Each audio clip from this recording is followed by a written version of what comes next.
Hey y'all, Coach Katie here at R3 Revitalize. Another Monday. I feel like I just get done doing these and then we do them again. All right, well today's topic is how come, I don't even remember what I said. I think it's how come we hold on to so much control.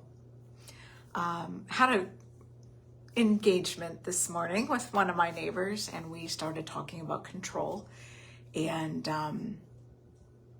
I really have been kind of looking at this myself over all the years in the mental health field, and looking at, well, what does this really mean? And this really kicked me in my behind back in 2019 when God gave me a keyword of freedom. And that would have been my keyword for 2020.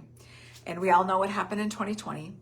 And I really wrestled with God in that one, in that experience, because obviously our freedoms were being, we had pressure, we were being squished, we all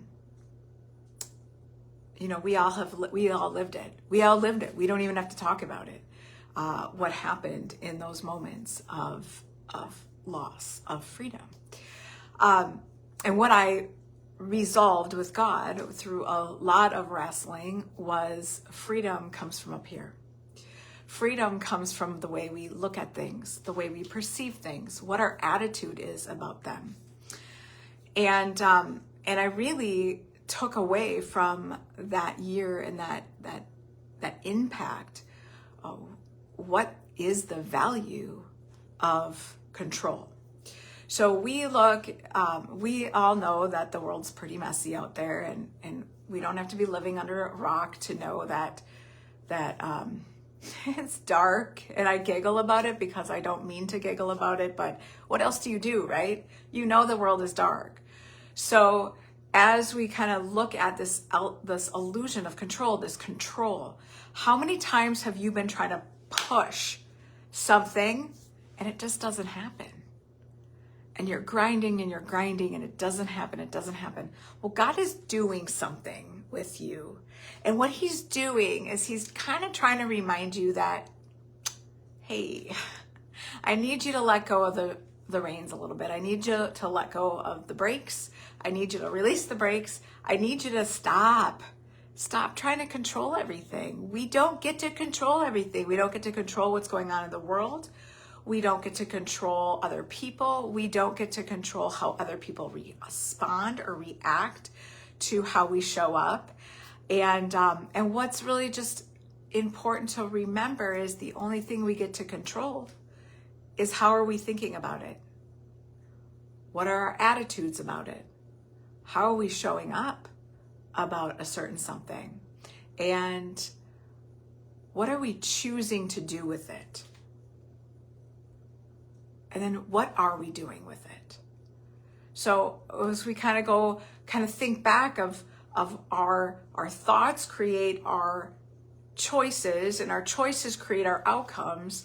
And at times those outcomes are what we expect or what we don't expect. So when we get disappointed or we get frustrated or we get sucked into something that we don't care for, we have an expectation that is not being met, that hits our own identity. That doesn't hit somebody else. That hits our own identity.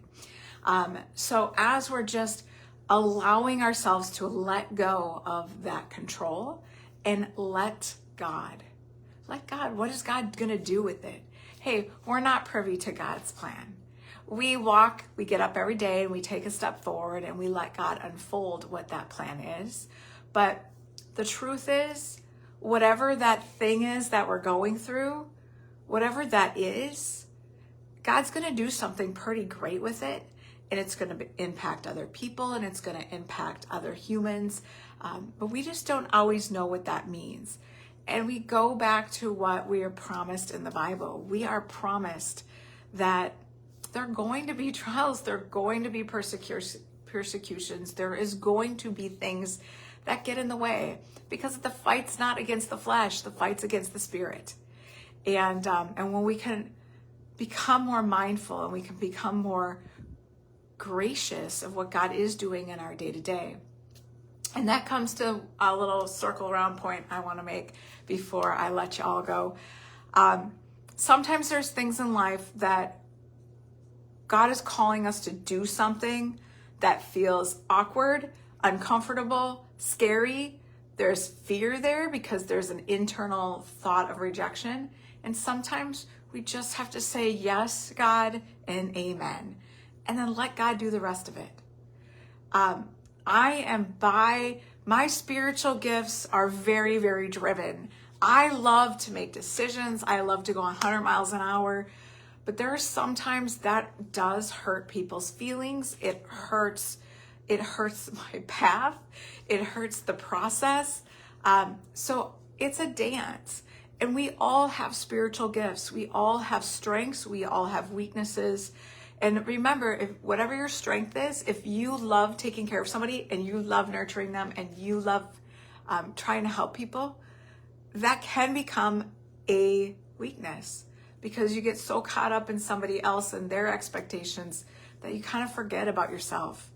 And there's just different personalities perceive self-care differently than being selfish.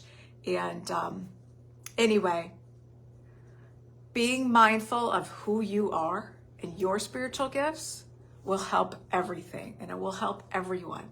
So with that being said, what are you feeling you're stuck with control? What is the thing? What is the thing that's bothering you? What is the thing keeping you up at night? What is the thing that you wish you could control so much? Now for 2 minutes, and I'm going to give you this hot tip today. I do this with clients. You're going to get this for free. For 2 minutes at a time and write everything very detailed out about that thing that you're hoping to keep in control. What about that thing? Now take that list after 2 minutes, only 2 minutes. Take that list and cross off everything that's out of your control. You have no influence over it. You have nothing that you can do about it. You have zero action that you can take about it. Cross that off. And then circle anything you don't know. And if you need more support, please come see me. I will support you with that. We can jump on a meet and greet and walk through that. Those circles are for you to really pray over. Ask God what He needs you to do with that. All right, my friends, we'll see you next week for an installment of Motivational Mondays. Make sure you're liking and subscribing on our YouTube channel. Again, we are trying to grow our YouTube channel to 500 subscribers this year. And come join us. Come join us in the Facebook group. It is called From Hurt to Relationship, How Jesus Can Change Everything. We would love to have you. It's a growing and thriving group. We are exploring faith. We are exploring questions about faith in a very safe environment. So come on over. Come on over. Let's follow Jesus together. Have a good rest of your day, y'all. Bye.